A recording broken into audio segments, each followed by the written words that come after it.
அம்மா சொல்லுப்பா. சம்பள காசு 10,000 ரூபாய் போட்டுட்டு இருக்காமா, பார்த்து செலவு பண்ணு. சரிப்பா. சரிம்மா. அம்மா அன்னைக்கு சம்பளம் மொத்தம் உனக்கே போட்டு விட்டேன். செலவுக்கு 1 ரூபாய் காசுல ஒரு 2000 ரூபாய் மட்டும் போட்டு விடுமா. ஐயோ, எல்லா காசையும் செலவு பண்ணிட்டேனேப்பா. அம்மா என்னமா நினைச்சிட்டு இருக்க? நான் எவ்வளவு கஷ்டப்பட உனக்கு நான் காசு அனுப்புறேன், நீ ஈஸியா உட்காந்து செலவு பண்ணிட்டு இருக்க. நீ என்ன பண்ணல எனக்கு தெரியாது. 10 நிமிஷத்துல காசு அனுப்புற. போன வை. திட்ட உடனே காசு போட்டு விட்டுருப்பாரு. சொல்றா மச்சா. ஏய், காசு வந்துருச்சாடா உனக்கு? வந்துச்சுடா மச்சா. எதுக்குடா அம்மா கிட்ட காசு கேட்டு சண்டை போட்டுட்டே இருக்க? டே நீ சும்மா ராடே, அதை பத்தி உனக்கு எதுவுமே தெரியாது. 2 நாள் மட்டும் தானே காசு போட்டேன். இப்ப காசு கிட்ட வச்சுக்கிட்டே இல்லன்னு சொல்லுது.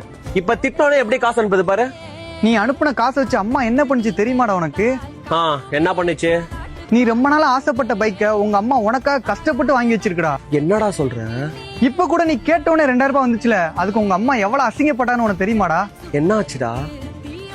ஐயா, எங்க பையனுக்கு 2000 ரூபாய் காசு கொஞ்சம் தேவைப்படுது, தரீங்களா? நீ செய்யற கூலி வேலைக்கு 300 ரூபாய் கொடுக்கறதே பெரிய விஷயம் இல்ல, 2000 ரூபாய் வேற கேக்குதா? நீ ஒழுங்கா வேலை மயிர் கூட பண்ண மாட்டேன்ற. இன்னில இருந்து வேலைக்கு வர வேணாம், ஃபர்ஸ்ட் கிளம்பு. உங்க அம்மாவை அந்த ஓனர் அசிங்கப்படுத்துறத பார்த்து நானே தானே அந்த காசை போட்டு விட்டேன். இந்த உலகத்திலேயே நம்ம கஷ்டத்தை புரிஞ்சு நமக்காக மட்டுமே வாழ்ற ஒரே ஜீவன்னா அது நம்ம அம்மா மட்டும்தாங்க.